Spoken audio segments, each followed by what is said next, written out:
अस्सलाम वालेकुम रहमतुल्लाहि व बरकातहू। जैसा कि आप सभी को मालूम है कि कुछ ही दिनों के बाद बकरीद का त्योहार आने वाला है और बकरीद के मौके पर मुसलमान जानवरों की कुर्बानी देने वाले हैं। लेकिन जैसे ही बकरीद का त्योहार करीब आता है तो कुछ नासमझ लोग इसे लेकर तरह तरह के सवाल उठाने शुरू कर देते हैं। उनका कहना होता है कि मुसलमान बकरीद क्यों मनाते हैं और बेजुबान जानवरों की कुर्बानी क्यों देते हैं, इसके पीछे की वजह क्या है। आज के इस वीडियो में हम आपको बकरीद को लेकर पूरी जानकारी देने वाले हैं और आपको बताने वाले हैं कि मुसलमान बकरीद का त्योहार क्यों मनाते हैं और इस दिन जानवरों की कुर्बानी क्यों देते हैं। इसीलिए आज का यह वीडियो आप सभी के लिए बहुत खास है।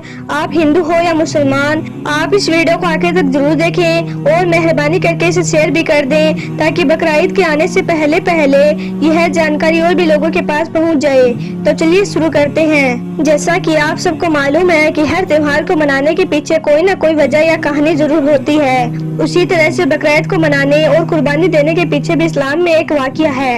याद रखें, अल्लाह ताला अपने महबूब बंदों से यानी अपने नबी और पैगंबरों से बहुत मोहब्बत करते हैं और समय समय पर उनका इम्तिहान भी लेते रहे हैं। इसी तरह से एक बार हजरत इब्राहिम अलैहिस्सलाम का भी इम्तिहान लिया गया था।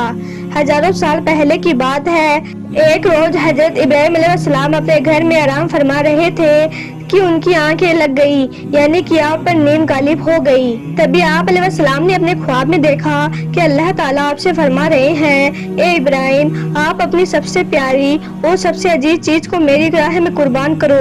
याद रखिए, नबी और पैगंबरों का ख्वाब कभी भी झूठा नहीं हो सकता है। इसीलिए हजरत इब्राहिम अलैहिस्सलाम ने यह ख्वाब सच जाना और अपनी अजीज अल्लाह की राह में कुर्बान करने के लिए तैयार हो गए। उस वक्त हजरत इब्राहिम अलैहिस्सलाम के पास काफी तादाद में ऊंट हुआ करते थे। इसीलिए सुबह होते ही फिर आपने उन ऊंटों में से 100 ऊंटों की कुर्बानी दे दी, यानी कि 100 ऊंट अल्लाह की राह में कुर्बान कर दिए। मगर फिर जैसे ही दूसरी रात आपकी आंख लगी तो फिर से अल्लाह ताला की तरफ से आवाज आई, ए इब्राहिम, आप अपनी सबसे प्यारी और अजीज चीज को मेरी राह में कुर्बान करो। इसीलिए फिर दूसरे दिन हजरत इब्राहिम अलैहिस्सलाम ने 200 ऊंटों की कुर्बानी दे दी, यानी कि 200 ऊंट अल्लाह की बारगाह में कुर्बान कर दिए।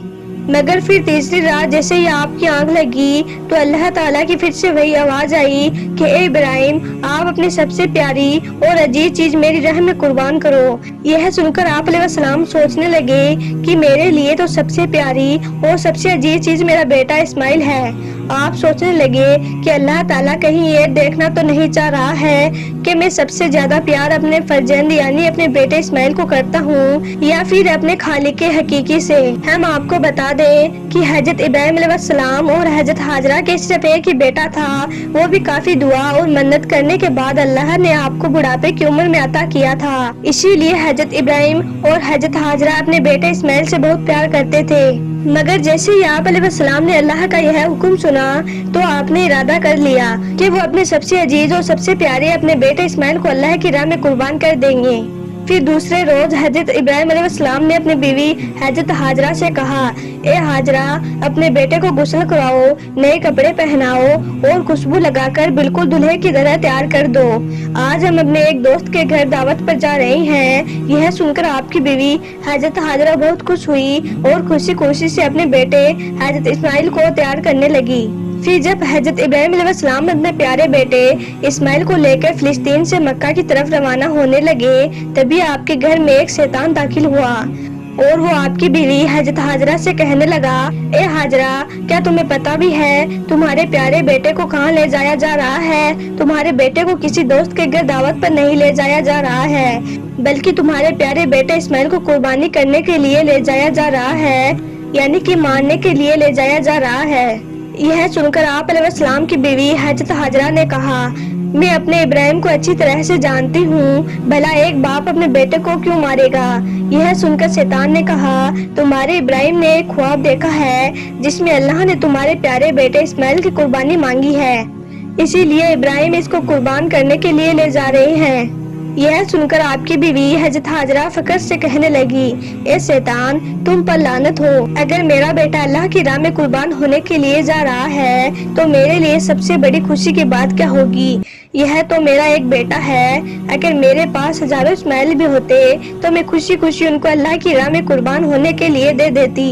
यह सुनकर फिर शैतान हजरत इस्माइल के पास गया اور جا کر کہنے لگا، اے اسماعیل، کیا تمہیں پتا ہے تمہارے بابا تمہیں کہاں لے جا رہے ہیں؟ وہ تمہیں کسی دعوت میں نہیں بلکہ وہ تمہیں مارنے کے لیے لے جا رہے ہیں، وہ تمہیں اللہ کی راہ میں قربان کرنے کے لیے لے جا رہے ہیں۔ یہ سن کر حضرت اسماعیل علیہ السلام نے فرمایا، اگر میں اللہ کی راہ میں قربان ہو جاؤں تو میرے سے بڑا خوش نصیب پھر کون ہوگا؟ یہ سن کر شیطان بہت مایوس ہوا، اسی لیے پھر وہ حضرت ابراہیم علیہ السلام کے پاس پہنچا اور کہنے لگا، اے ابراہیم، تم اپنے پیارے بیٹے کو قربان کرنے کے لیے کیوں لے جا رہے ہو؟ تمہیں پتا بھی ہے تمہاری یہ قربانی اللہ کی بارگاہ میں قبول ہوگی بھی یا نہیں؟ اور دوسری بات، جب تم اپنے اس بیٹے کو قربان کر دو گے تو پھر بڑھاپے میں تمہاری خدمت کون کرے گا؟ بڑھاپے میں تمہیں کون سنبھالے گا؟ یہ سن کر حضرت ابراہیم علیہ السلام نے کچھ پتھر اٹھائے اور شیطان کو لعنتی کہہ کر اس کو پتھر مارنے لگے۔ یہ دیکھ کر شیطان وہاں سے بھاگنے لگا۔ کہا جاتا ہے کہ تبھی سے مکہ میں حج کے دوران شیطان کو پتھر مارا جانا شروع ہوا، اسی وجہ سے حج کے دوران شیطان کو پتھر مارا جاتا ہے۔ پھر حضرت ابراہیم علیہ السلام اپنے پیارے بیٹے کو ساتھ لے کر وہاں سے چل دیے اور آگے بڑھنے لگے۔ تھوڑی دور جانے کے بعد آپ نے اپنے بیٹے سے فرمایا، اے اسماعیل، کیا تمہیں پتا ہے کہ ہم آپ کو اللہ کی راہ میں قربان کرنے کے لیے لے جا رہے ہیں؟ یہ سن کر آپ کا بیٹا حضرت اسماعیل علیہ السلام کہنے لگا، بابا جان، اس سے بہتر میرے لیے اور کیا ہوگا کہ مجھے اللہ کی راہ میں اللہ کے ایک نبی قربان کرنے کے لیے لے جا رہے ہیں۔ لیکن بابا، میری ایک التجا ہے، جب آپ میرا گلا کاٹو گے تو آپ وہ دیکھ نہیں پاؤ گے، اسی لیے پہلے آپ رسی سے میرے ہاتھ اور پاؤں کو اچھی طرح سے باندھ دیجئے، اور میں چاہتا ہوں کہ آپ بھی اپنی آنکھوں پر ایک پٹی باندھ لیں تاکہ آپ کو میرے گلے پر چھری چلاتے رہ کر ترس نہ آ جائے۔ بس پھر کیا تھا، حضرت ابراہیم علیہ السلام نے اپنے پیارے بیٹے اسماعیل کے ہاتھ پاؤں باندھ دیے اور اپنی آنکھوں پر ایک پٹی باندھ لی، اور پھر آپ نے ہاتھوں میں ایک چھری لے کر آسمان کی طرف دیکھا اور کہنے لگے، اے اللہ، اگر آپ مجھے 1000 اسماعیل بھی دیتے تو میں خوشی خوشی ان سب کو آپ کے راہ میں قربان کر دیتا۔ یہ کہہ کر آپ وہ چھری اپنے بیٹے اسماعیل کی گردن پر چلانے لگے تو اتنے میں اللہ تعالیٰ نے فرمایا، اے جبرائیل، جنت سے ایک جانور کو لے کر جاؤ اور میرے اسماعیل کو وہاں سے اٹھا کر اس کی جگہ پر وہ جانور رکھ دو۔ ابراہیم اپنے امتحان میں پاس ہو گیا ہے۔ جیسے ہی حضرت ابراہیم علیہ السلام نے گردن پر چھری کو پھیرا تو خون بہنے لگا، مگر اس کے بعد آپ نے جیسے ہی آپ کی آنکھوں سے پٹی کو ہٹایا تو آپ نے دیکھا کہ آپ کے پاس میں ہی آپ کا بیٹا اسماعیل صحیح سلامت کھڑا ہوا ہے۔ پھر آپ نے جیسے ہی نیچے کی طرف دیکھا تو آپ نے دیکھا کہ اس کی جگہ پر ایک دوبا، جس کو ہم بیت کہتے ہیں، وہ قربان ہو چکا ہے۔ یہ دیکھ کر حضرت ابراہیم علیہ السلام نے اللہ کا شکر ادا کیا۔ اتنے میں غیب سے آواز آئی، اے ابراہیم، تمہارا یہ امتحان قیامت تک یاد رکھا جائے گا اور تمہاری اس سنت کو ایمان والے لوگ ہر سال یاد رکھیں گے اور ہر سال اللہ کی راہ میں قربانی پیش کریں گے۔ تبھی سے بقرعید کے موقع پر قربانی کا یہ سلسلہ شروع ہو گیا اور عید کے 2 مہینے 10 دن بعد بقرعید کا تہوار منایا جانے لگا۔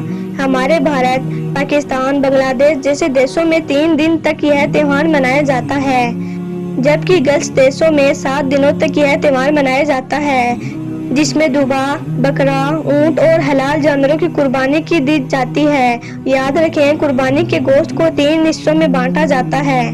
پہلا حصہ غریبوں، مسکینوں میں بانٹا جاتا ہے، دوسرا حصہ رشتہ داروں میں دیا جاتا ہے اور تیسرا حصہ خود اپنے گھر میں رکھا جاتا ہے۔